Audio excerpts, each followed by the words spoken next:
सवाल आज का यह है, मॉनसून सत्र में परिसीमन पक्ष और विपक्ष का क्या शक्ति परीक्षण इस दौरान देखने को मिलेगा। 17 अप्रैल आपको याद होगा, जमकर सरगर्मी आपको संसद के भीतर याद होगी।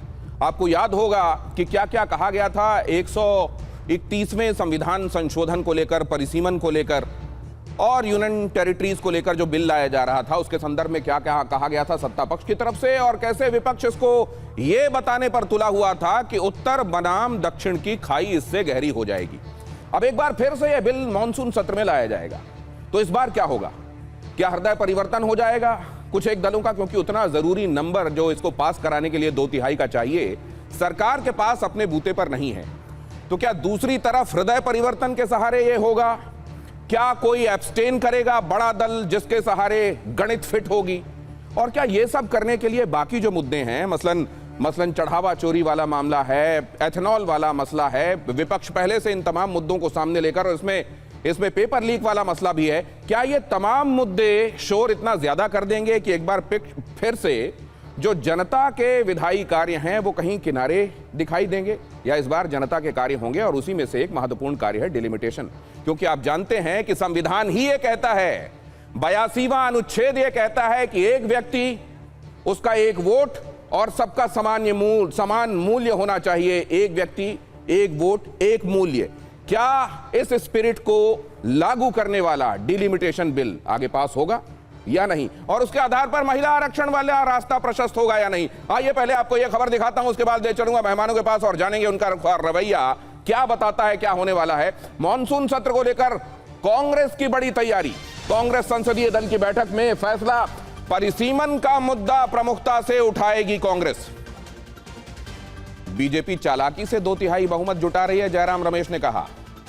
सहयोगियों से भी समर्थन नहीं करने की अपील की है। मतलब क्या जयराम रमेश एक तरीके से स्वीकार कर रहे हैं विपक्षी एकता में दरार है? पहले सुनिए उन्होंने क्या कहा। जो सुनने को मिला है कि गृह मंत्री प्रयास कर रहे हैं, परिसीमन विधेयक जो 17 अप्रैल को सरकार को 2/3 बहुमत नहीं मिला और काफ़ी भारी हार हुई सरकार की, उस विधेयक को वो वापस लाना चाहते हैं। उस पर भी चर्चा हुआ आज, और कांग्रेस पार्टी हमेशा हमारी ये राय रही है, हम परिसीमन विधेयक का पूरा विरोध करेंगे, करते रहेंगे, और सभी विपक्ष पार्टी की एकता और एकजुटता बरकरार रखने में हम पूरा प्रयास करेंगे, करते रहेंगे। विपक्षी दलों की एकता और एकजुटता को बरकरार रखने का पूरा प्रयास किया जाएगा, और परिसीमन बिल पर हम एक बार फिर से अपना रुख स्पष्ट करेंगे, वोट करेंगे। हमारे साथ जुड़ रहे हैं फिलहाल शिवम त्यागी, हमारे साथ जुड़ गए हैं भारतीय जनता पार्टी की तरफ से अपना पक्ष रखने के लिए। अभय दुबे हमारे साथ कांग्रेस की तरफ से उनका रुख स्पष्ट करने के लिए जुड़ चुके हैं। ये सत्र, मॉनसून सत्र, क्या एक बार फिर से ये बिल और इसकी सरगर्मियों के हवाले होगा, या इस बार डिलिमिटेशन बिल की नैया पार लगने वाली है? शिवम, देखिए, मुझे लगता है दिनेश जी कि जिस तरीके से लगातार लोगों का समर्थन बदला है, लोगों का रुख बदला है, जिस तरीके से आपने देखा होगा अखिलेश यादव जी की पार्टी का विषय चाहे रहा हो वो महिला आरक्षण को, वुमेन रिजर्वेशन को लेकर जो है उनकी बोल बदले हैं, सुर बदले हैं। डीएमके का खास तौर पर अगर हम बात करें तो कांग्रेस के प्रति क्या रवैया रहा है, नाराजगी इतनी ज्यादा हो गई है कि एक जमाने में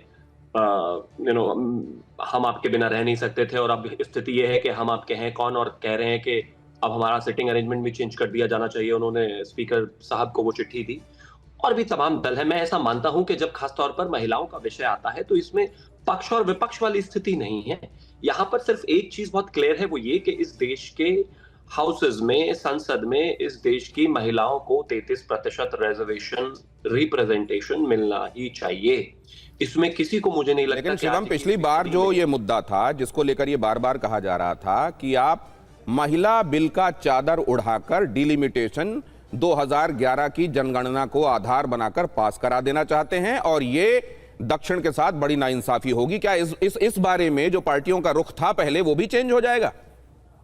आदरणीय गृह मंत्री जी ने फ्लोर ऑफ द हाउस खड़े होकर कहा था कि 50% की जहां तक की बात है, मैं इस पर भरोसा दिलाना चाहता हूं कि बिल्कुल भी चाहे साउथ का विषय रहा हो, उसको कहीं पर भी अलग नहीं किया जाएगा, उसके साथ नाइंसाफी नहीं की जाएगी। और अगर ऐसी ही बात है तो विपक्ष मेरे को भरोसा दे दे, मैं अभी एक लाइन ऐड करा कर ले आता हूं। आपको याद होगा दिनेश जी, आपकी याददाश्त बहुत तेज है, उन्होंने ये फ्लोर ऑफ द हाउस खड़े होकर कहा था।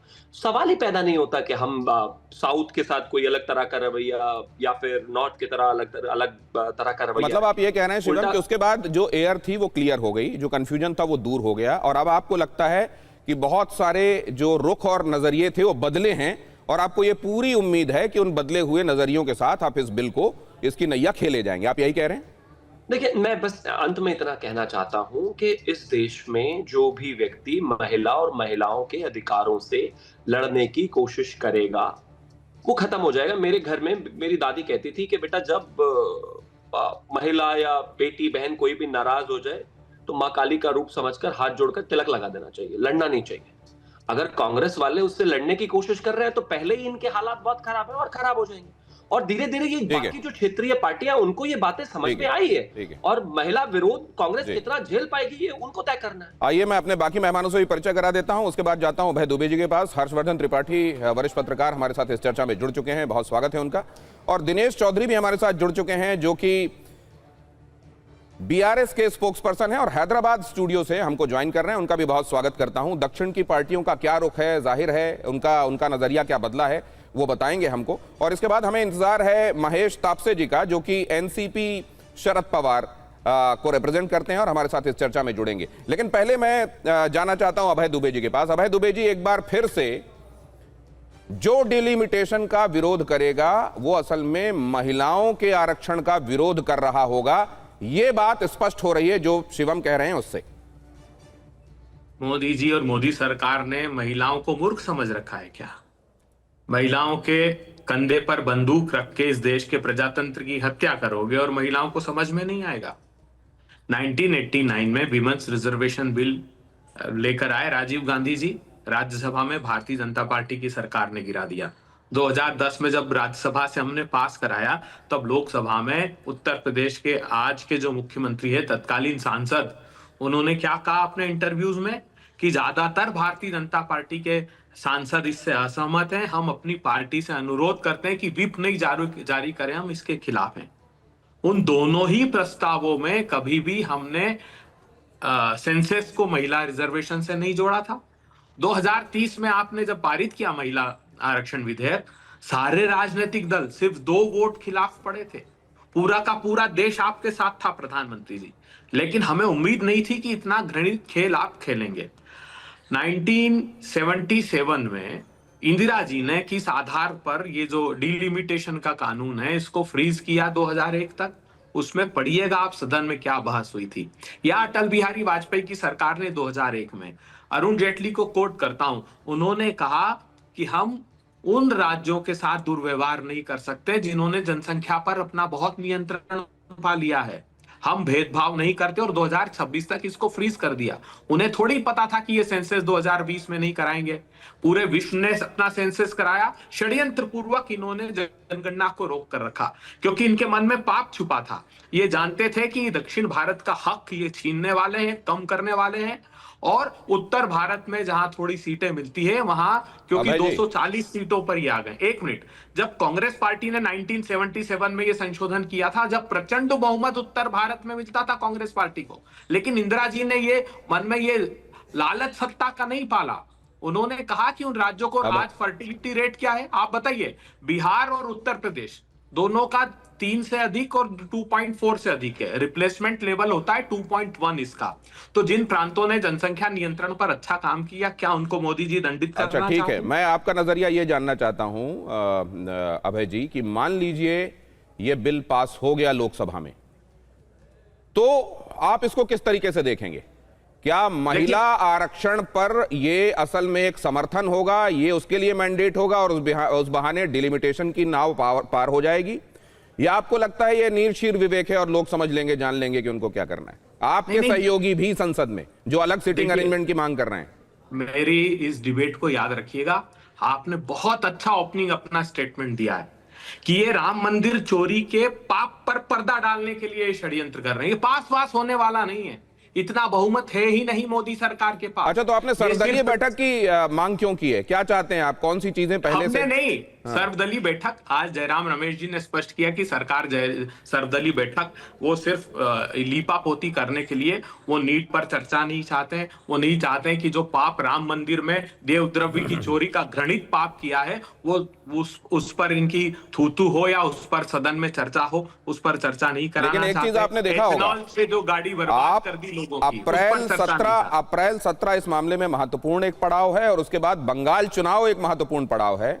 और एकनाथ शिंदे का वो बयान भी कि जो लोग इस बिल का विरोध करेंगे उनका हाल बंगाल वाला हो जाएगा।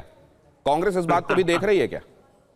देखिए, ये जो सहमति नहीं, ये तो ईडी सीबीआई इनके जोर से कुछ लोगों को तोड़ सकते हैं, लेकिन फिर भी मैं कह रहा हूं सारे अभी तमिलनाडु के राजनीतिक दल की बात कर रहे थे, डीएमके की, उनकी भी अंतरात्मा इस बात को कचोटती है। वहां राज्य में चुनाव नहीं लड़ना है क्या? वो भी जानते हैं कि उनके राज्य के साथ अगर अहित होगा तो वो कैसे मैं 100% कह रहा हूं, सिर्फ इस चंदा चोरी के और प्रवेश और भर्ती परीक्षा के नीट के स्कैम से, एथेनॉल, ऐसे विषयों के पाप पर पर्दा डालने से आप देखिएगा ये हाउस चलने नहीं देंगे, ना तो इनका विधेयक ये पास होगा। तो वो नहीं चलने देंगे कि आप लोग नहीं चलने देंगे, ये भी एक सवाल रहेगा। लेकिन मैं आपके पास आता हूं, जरा मुझे दूसरे मेहमानों के पास जाने दीजिए। हर्षवर्धन त्रिपाठी जी, होने क्या वाला है? देखिए, दोनों तरह की बातें हो रही हैं। एक तरफ से ये कि अब तो महिला सशक्तिकरण का रास्ता प्रशस्त हो ही जाना चाहिए, और दूसरी तरफ ये कि पहले उन मुद्दों पर बात कर लो जो अभी के ज्वलंत मुद्दे हैं, उन पर पर्दा डालने की कोशिश। क्या इस रस्साकशी के बीच में क्या जनता के मुद्दे खो जाएंगे? इस बार भी शोर शराबा ही देखने को मिलेगा, या आपको लगता है मॉनसून सत्र कंस्ट्रक्टिव होने वाला है? देखिए दिनेश भाई, ये थोड़ा दुर्भाग्यपूर्ण तो है, लेकिन दिख ऐसा रहा है कि मुद्दों पर बहुत बात होगी नहीं। लेकिन एक चीज मैं थोड़ा सा अलग करके देखना चाहता हूं। महिला आरक्षण और परिसीमन दोनों को मैं अलग अलग करके देखता हूं। मैं उसको एक साथ क्लब नहीं कर सकता हूं। महिला आरक्षण, इतने लंबे संघर्ष के बाद महिलाओं को उनका अधिकार मिला। हालांकि हम we the people of India democracy के तौर पर हमने महिलाओं को सब कुछ बहुत पहले दिया। हमारी पार्टियों ने अगर ईमानदारी बरती होती, जिनको सिंबल मिलता है, जिनके उस चुनाव चिन्ह पर वोट डाल के जनता उनके सांसद बनाती है, अगर वो ईमानदार रही होती तो शायद इस आरक्षण की जरूरत नहीं पड़ती। लेकिन ईमानदारी उन्होंने नहीं बरती तो आज आरक्षण लाना पड़ा। ठीक है, उस पर सारी पार्टियां सहमत होगी, कोई रास्ता नहीं, कोई दाएं बाएं भले करे, लेकिन आना पड़ेगा। अब उसके आगे की बात, परिसीमन जरा सोचिए, 1971 से ये फ्रीज है। क्या हम उसी we the people of India की बात कर रहे हैं? भारतीय संविधान में जो हम भारत के लोग हैं, हमारा अनुपातिक प्रतिनिधित्व तो कहां है? ये तो बहुत पहले होना चाहिए था। और इस देश को कैसे बांट बांट के देखने की राजनीति हो रही है कि उत्तर, दक्षिण, पूरब, पश्चिम। और कमाल की बात, एक तर्क आ रहा है कि जिन्होंने जनसंख्या नियंत्रण कर लिया, अब यही लोग वो सवाल नहीं करते। उदाहरण के लिए मैं बता रहा हूं कि देश के उन हिस्सों में जहां कल कारखाने लगे हुए हैं, वहां जहां नहीं लगे थे वहां से जाके लोग माइग्रेट कर गए। तो बहुत से लोग उत्तर प्रदेश और बिहार के, अब बाकायदा महाराष्ट्र के, गुजरात के, तमिलनाडु के, कर्नाटक के, आंध्र प्रदेश के रहवासी हो गए, वही रहने वाले हो गए। तो क्या कहा जाएगा कि इसको भी अब रोका जाए? ये आइडिया ही गलत है। जब हम कहते हैं कि उन्होंने अपनी जनसंख्या कम की, तो जरा उसका दूसरा पहलू देखिए। उन्होंने जनसंख्या कम की, उनको उनके यहां कल कारखाने लगे, उनके यहां दूसरी जगह के लोग आकर माइग्रेट करके वो लेबर फोर्स के तौर पर मिले। तो क्या हम इसको अलग अलग बांट कर देख सकते हैं? दूसरा, पूरे देश ने अपने आप को जिसको तो आप क्या हर्षवर्धन जी, आप ये कह रहे हैं कि जो लोग इस बात को लेकर चिंता में हैं कि ये उत्तर और दक्षिण के बीच की खाई हो जाएगी, वो लोग क्या इस बहाने देश के विकास के आड़े आ रहे हैं? क्या ये देश के विकास वाली अवधारणा है जिसके बारे में आप अभी जोर दे रहे हैं? नहीं, इसमें कोई कंफ्यूजन दिखता है क्या? और मैं फिर कह रहा हूं कि जिन राज्यों को हम कह रहे हैं वो तो अच्छा, चलिए मान लीजिए आप ही की मान लें, तो 80 सीटों में सबसे बड़ी लोकसभा पार्टी कौन है? भारतीय जनता पार्टी है क्या? सबसे बड़ी लोकसभा की पार्टी है, लोकसभा के सांसदों की पार्टी समाजवादी पार्टी। जो 6 सांसद कांग्रेस के भी 37 से 43 हो गए, उसके बावजूद आप कह रहे हैं कि नहीं। यानी क्या कांग्रेस, समाजवादी पार्टी, ये पार्टियां अफोर्ड कर सकती हैं कि उत्तर भारत विरोधी दिखे? क्या ये मान चुकी भारतीय जनता पार्टी के नाम कोई पट्टा लिखा गया है लेखपाल के यहां से? उत्तर भारत में क्या भारतीय जनता पार्टी के नाम का कोई पट्टा लिखा हुआ है क्या? लेकिन अब मैं दिनेश चौधरी जी के पास जाऊंगा। दिनेश चौधरी जी, ये बात खास तौर से शिवम ने जिस बात को कहा कि फ्लोर ऑफ द हाउस में गृह मंत्री ने यह बात स्पष्ट कर दी थी कि इसका परिवर्तन कैसे होने वाला है, 129 सीटें, ये जो 4 राज्य हैं जिसमें केरल भी है, तमिलनाडु भी है, तेलंगाना भी है और आंध्र प्रदेश भी है, ये सीटें बढ़कर 195 होने वाली हैं। 23.76 जो है वो बढ़ने ही वाला है, 23.97 हो जाएगा। ये करीब करीब 24% हो जाने वाला है और इस लिहाज से ये डरने वाली बात बिल्कुल नहीं होनी चाहिए कि इससे सीटें कम हो जाएंगी। क्या ये बात आप लोगों को आश्वस्त कर चुकी है?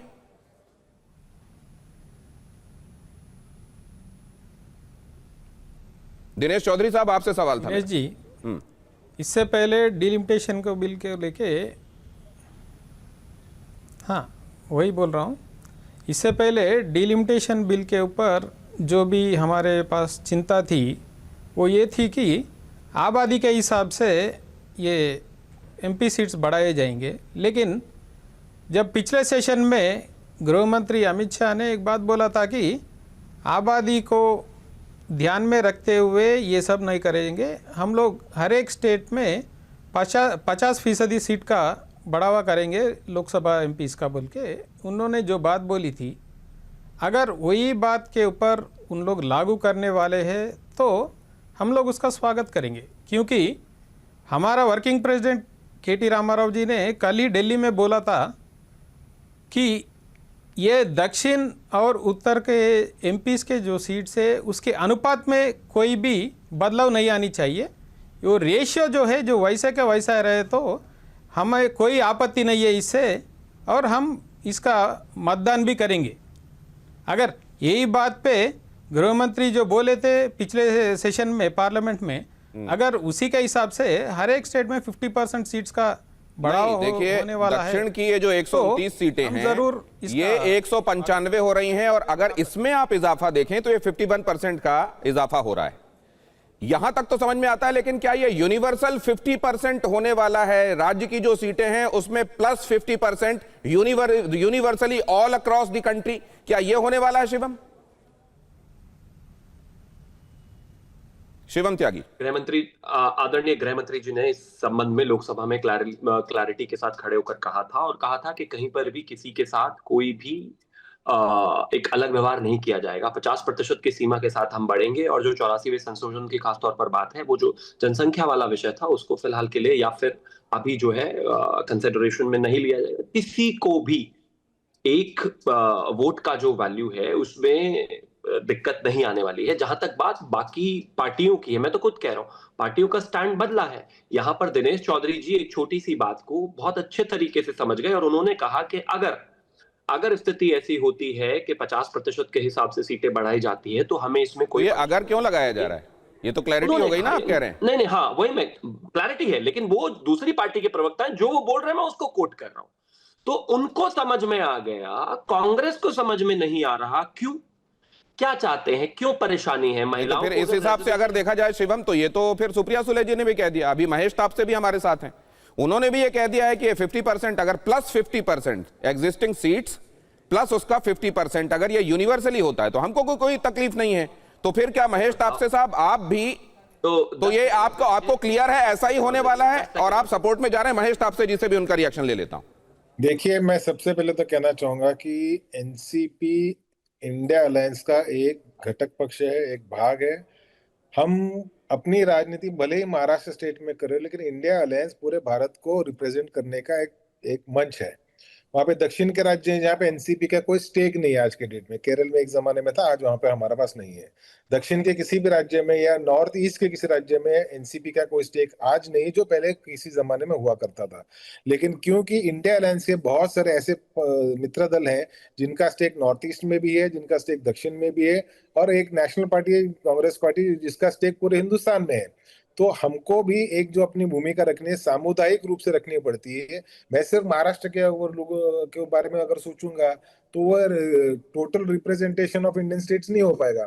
इसीलिए सुप्रिया सुले जी ने 2 दिन पहले कहा कि हमारी पहले मांग थी कि 50% से भी ज्यादा सीटें उसमें बढ़ोतरी होनी चाहिए, जिसके ऊपर पिछले सत्र में, लोकसभा के पिछले सत्र में देश के गृह मंत्री अमित शाह जी ने कहा कि हम इसको बढ़ाएंगे, लेकिन कोई भी पर्चा सामने नहीं आया।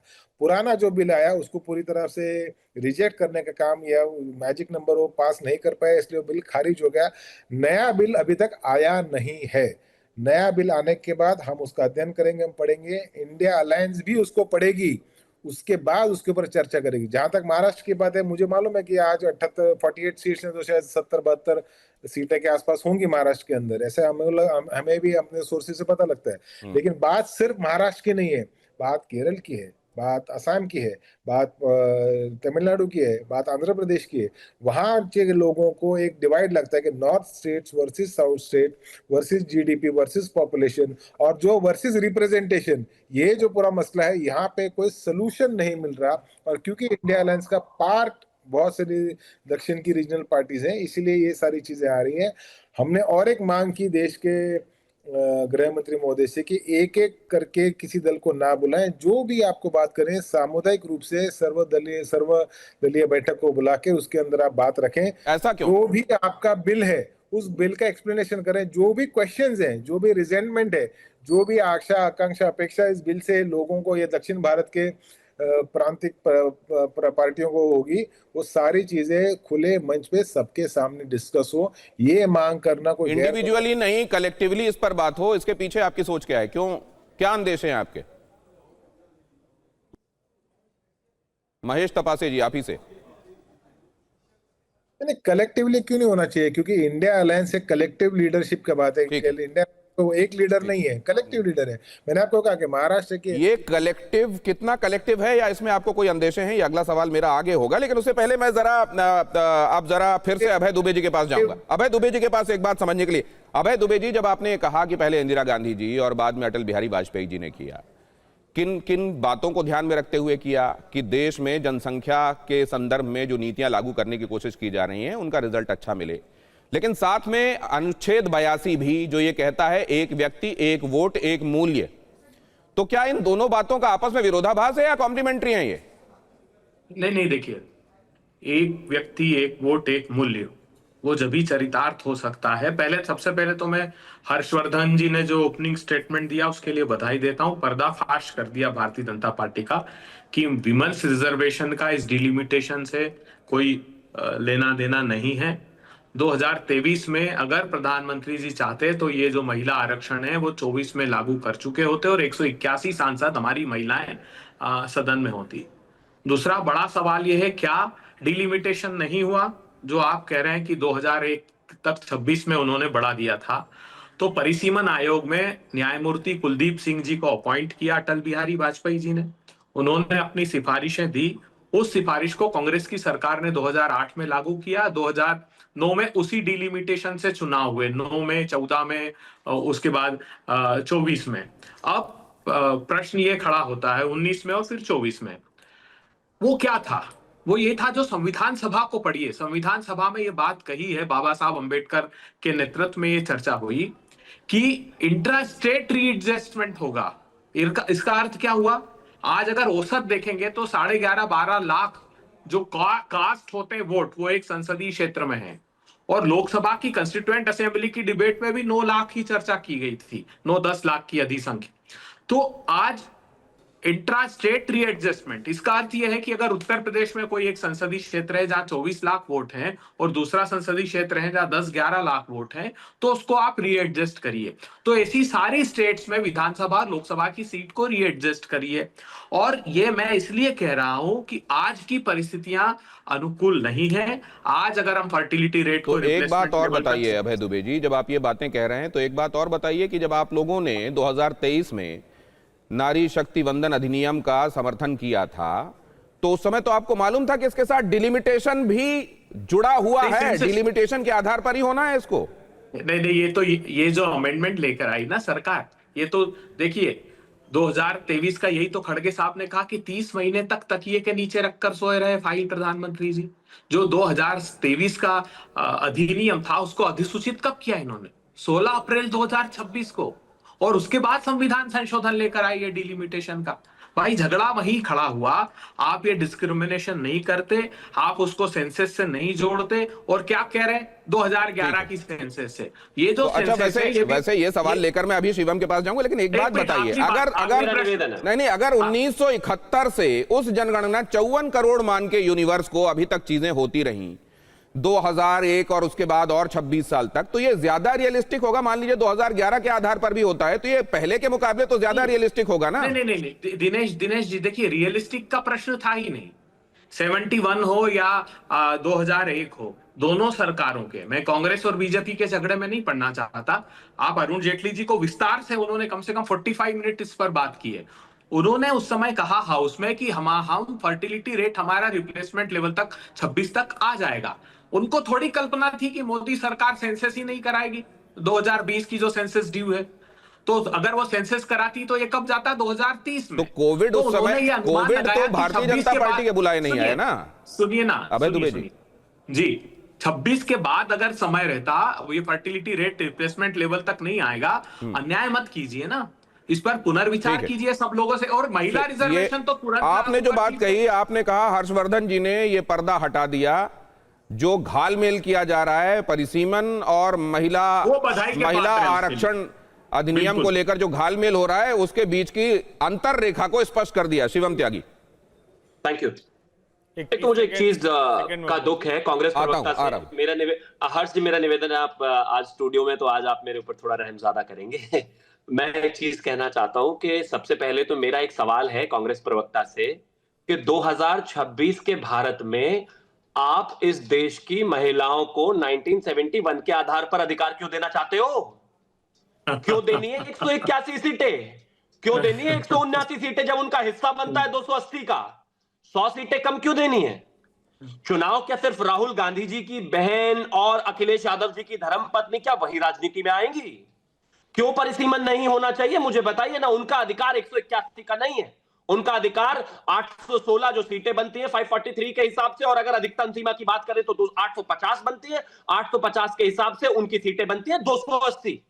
तो महिला को आज के जमाने में 33% पूरा चाहिए, कम नहीं चाहिए। जवाब अभय दुबे जी तो शुरू करें, आइए जवाब लीजिए, फिर उसके बाद खत्म। 10 सेकंड और दे दीजिए, फिर खत्म करें। उसके बाद एक और ये क्या नाराजगी है भाई? आधा आगे आधा पीछे, ऐसे हो जाएगा वैसे हो जाएगा। और छोड़ दीजिए, मैं डिलिमिटेशन पर आता हूं। बिना डिलिमिटेशन के आप जो है महिलाओं को 180 सीटें दीजिए। क्या होगा कल अगर अमेठी की सीट पर कल कोई महिला सीट अनाउंस हो गई? वो यही अभय दुबे रोते हुए आएंगे कि ये देखिए राहुल गांधी जी को परेशान करने की कोशिश हो रही है। क्या होगा अगर अखिलेश यादव की लोकसभा सीट को महिला सीट मान लीजिए, वो इस हिसाब से वहां पर महिला सीट घोषित? ये वाला दर्द सिर्फ उन्हीं को होने वाला है कि ये दर्द भारतीय जनता पार्टी को भी होने वाला है? किसी को भी हो सकता है, लेकिन आज महिला आरक्षण बिल के खिलाफ तो यही है ना, हम तो नहीं है।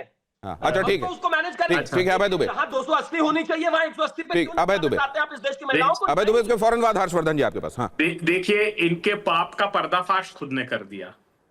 अगर 2023 में ये अधिसूचित कर देते विमेंस रिजर्वेशन, तो 2024 में 181 महिला सांसद तो हो जाती।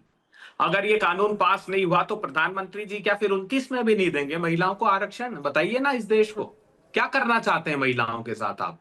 हमने कब कहा आपको? हमने कहा कि जो बात 71 में कही वो पूरी। तो अभय दुबे जी एक बात बताइए, देखिए आप एक नैरेटिव, आप एक बात जो आपके हिसाब से सत्य है सामने रख रहे हैं। भारतीय जनता पार्टी का जो सत्य है वो लोगों के सामने रख रहे हैं, और उसके बाद चुनाव हो रहे हैं, और बंगाल में चुनाव के नतीजे भी आ रहे हैं। क्या उन चुनावों में यहां जो संसद में हुआ उसका कोई झलक इस हिसाब से है या नहीं है? भारतीय जनता पार्टी की चुनाव की जीत लोकतंत्र को लूटने की गारंटी नहीं हो सकती। लोकतंत्र को बचाने की जो लड़ाई प्रतिपक्षी दल लड़ रहे हैं वो दृढ़ता से लड़ेंगे। सवाल इतना है कि इसके पहले कभी भी अच्छा, तो एक बात और बता दीजिए अभय दुबे जी, 1930 से बहस हो रही है, ये अभय दुबे जी ये बताइए, आप ये समझते हैं कि सब्सटेंस के आधार पर आपकी इंडी अलायंस की एकजुटता बनी रहेगी और उस आधार पर आप इसको रोक लेंगे, या आपको लगता है ये जो दूसरे मुद्दे हैं जिनका आपने जिक्र किया उनको लेकर शोर शराबा इतना होगा कि ये अपने आप रुक जाएगा? क्या लग रहा है आप? 100% प्रतिपक्षी दल एक साथ हैं, ये भारतीय जनता पार्टी अच्छे से। तो फिर जयराम रमेश क्यों कह रहे हैं कि चतुराई से वो तोड़ने की कोशिश कर रहे हैं लोगों को? ये भी लेकिन जरा हर्षवर्धन जी के पास। हर्षवर्धन जी, ये जानते हैं, मोदी जी जानते हैं, राम मंदिर का शोर इतना, उसकी अनुगूंज इतनी तेज होगी कि वो सत्ता इनकी ताश के पत्तों की तरह बिखर कर गिर जाएगी। वो नहीं चाहते कि सदन में राम मंदिर के चंदा चोरी पर चर्चा हो, सिर्फ इतना उनका उद्देश्य है। हर्षवर्धन जी, देखिए अभय जी ने कहा कि मैंने पर्दाफाश कर दिया, तो धन्यवाद बहुत बहुत कि आपको अच्छा लगा ये। लेकिन अब दूसरा पर्दाफाश ये भी है कि 543 में आप 181 महिला सांसद नहीं चाहते थे भाई साहब, नहीं तो टिकट दे दिया होता। लड़कियों लड़ सकती हैं तो कांग्रेस का ही नहीं, नारा देखिए, था, गलत बात। नहीं था। अब ये भाई अब मैं पूरी साधारण- बात कर लूं कोई भी राजनीतिक दल 543 में से महिला सांसदों को हिस्सा देने को तैयार नहीं है, और इसीलिए जब महिला आरक्षण बिल पारित हुआ तो एक सहमति बनी थी कि सीटें बढ़ेंगी और उस अनुपात में महिलाओं को सीट दी जाएगी, जो एक बेहतर तरीका था।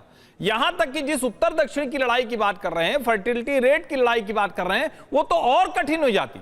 मेरा यह मानना है सभी राजनीतिक दलों को तुरंत परिसीमन और महिला आरक्षण दोनों लागू करना चाहिए। मैंने समझाने के लिए दोनों अलग अलग कहा था, फिर से कह रहा हूं, दोनों अलग अलग दो मुद्दे हैं, लेकिन दोनों को, देश को इस वक्त जरूरत है कि दोनों तुरंत के तुरंत लागू हो। और दक्षिण के राज्यों को अगर समझ में आ रहा है, वहां के राजनीतिक दलों को समझ में आ रहा है कि हमें हमारे अनुपात से बेहतर मिल रहा है 50% की वजह से, तो यह सरकार की सफलता है। कांग्रेस को सोचना पड़ेगा कि उनके साथी कैसे इस मुद्दे पर उनसे छिटक रहे हैं।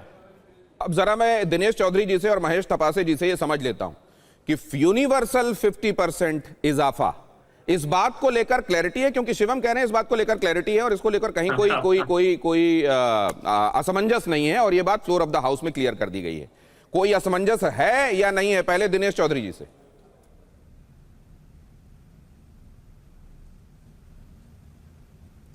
ज़रूर दिनेश जी, अगर जो बात गृह मंत्री अमित शाह जी ने पिछले सदन में कहा था, अगर ये सदन में ये बिल में 50% अनुपात बढ़ाने की जो बात अगर लगा के बिल पेश करेंगे तो ज़रूर हम लोग उसका समर्थन करेंगे। नहीं वैसा नहीं, फिर उसके अंदर अगर कुछ क्लॉजेस लगाए, मतलब फिर उसके बाद कोई दुविधा नहीं है उसके बारे में। मैं इसको अभय दुबे जी से भी पूछूंगा कि ये 50% इजाफा वाली बात अगर होती है और ये हो रही है जैसा शिवम बता रहे हैं, तो फिर क्या कांग्रेस भी अपना रुख और दृष्टिकोण बदलेगी? लेकिन पहले मैं जरा समझ लेता हूं महेश तपासे जी से। महेश तपासे जी, एनसीपी ने स्टार्टिंग से यही कहा है कि पिछले बिल के बाद देश के गृह मंत्री अमित शाह जी ने 50% बढ़ाने की बात कही थी, उसको कागज पे उतारें, इस सत्र में उसको बिल को पेश करें। सारी जो चीजें इंडिया अलायंस के लोगों ने कही, विशेष करके दक्षिण भारत के लोगों ने कही, दक्षिण भारत के राजनीतिक दलों ने कही, उसको कागज पे उतरे। जहां तक महाराष्ट्र को 50% के आसपास मिलने वाला ऐसा हमें लगता है। अच्छा तो ये बताइए, अगर ये होता है जैसा आप भी कह रहे हैं, ये कागज पे आ जाता है, तो सर ये बताइए, अगर इंडी अलायंस के वो दल जो फिर भी इसका विरोध करेंगे, क्या वो राजनीति कर रहे होंगे? देखिए मैं आपको बता रहा हूँ, उसके बाद इस पे व्यापक चर्चा होगी। महाराष्ट्र के संदर्भ में होगी, यूपी के संदर्भ में होगी, केरल के संदर्भ में होगी, अरुणाचल प्रदेश के संदर्भ में होगी, आंध्र प्रदेश के संदर्भ में होगी, कर्नाटक के संदर्भ में होगी, तमिलनाडु के संदर्भ में भी होगी, और उसके ऊपर अपनी राय और सहमति बनाई जाएगी। जहां तक सुप्रिया जी ने कहा, we will look at it, ऐसा हमने ये नहीं कहा कि विल लुक एट। अगर देश के गृह मंत्री ने बोला 50% लाएंगे तो शायद ला भी सकते हैं, and we will also look at it, लेकिन पहले कागज पे तो आए। आज बहुत ही हाइपोथेटिकल बात पूछ रहा था सर, बाकी की बात तो व्यापक चर्चा और बाकी चीजें देखिए आपका अपना। मैं ये जानना चाहता हूं, ये 50% इजाफा वाली बात अगर आपको सीधे पेपर में दिखाई देती है तो आपके बहुत सारे अंदेशे अपने आप दूर हो जाते हैं और आप इसके लिए रजामंद होते हैं, इतना तो होता है ना? इन प्रिंसिपल यही कहा ना सुप्रिया सुले जी ने? सुप्रिया सुले ने जी कहा, वो आपके सामने है, वो पार्टी के सर्वोच्च नेता है, पार्टी के लीडर है। तो ये इसमें कोई कंफ्यूजन नहीं है। अभय दुबे जी, एक बार फिर से आपके पास आता हूं। दिनेश जी, मेरी जो सूचना है, हो सकता है गलत भी हो, कि ये जब कानून लाया गया उसके पहले इन राजनीतिक दलों से अध्यक्ष जी के कक्ष में भी चर्चा हुई, तब ये कमिटमेंट इनका था। तब ये पूछा भी सदन में कि साहब इस बिल में तो वो प्रावधान नहीं है 50% का जो आप कह रहे हैं, मतलब मन में तो पाप था इनके। एक बात। दूसरी बात, इस पर असहमति इसलिए है कि क्या केरला की 50% के आधार पर 10 सीट बढ़े और उत्तर प्रदेश की 40 सीट बढ़े, इसमें कोई बहुत बड़ा एडवांटेज राज्यों को नहीं है। लेकिन भारतीय जनता पार्टी अपनी सत्ता की भूख देख रही है। जो बुनियाद बनी, क्यों बुनियाद बनी है? अगर ये तय किया कि भैया आबादी पर नियंत्रण राज्यों को करना है और जिन्होंने अच्छा किया है उनको प्रोत्साहन मिले, और जो अच्छा करना चाहते हैं उनको और प्रोत्साहित किया जाए, ये अरुण जेटली जी का तर्क था सदन में। तो क्या ये आज भी प्रासंगिक नहीं है, जब फर्टिलिटी रेट बिहार का 3 है, उत्तर प्रदेश का 2.5 है, आंध्रा का 1.7 है, केरला का 1.8 है, कर्नाटक आप ये कह रहे हैं क्या कि इसको मतलब उन्होंने अनिश्चित काल के लिए इसी तरह एक्सटेंड करता रहा जाए, जैसे 76 से 2000, 2001 से 26 हुआ, ऐसे ही होते रहना चाहिए क्या? ये बेसिक कंसेप्ट क्या था उसका?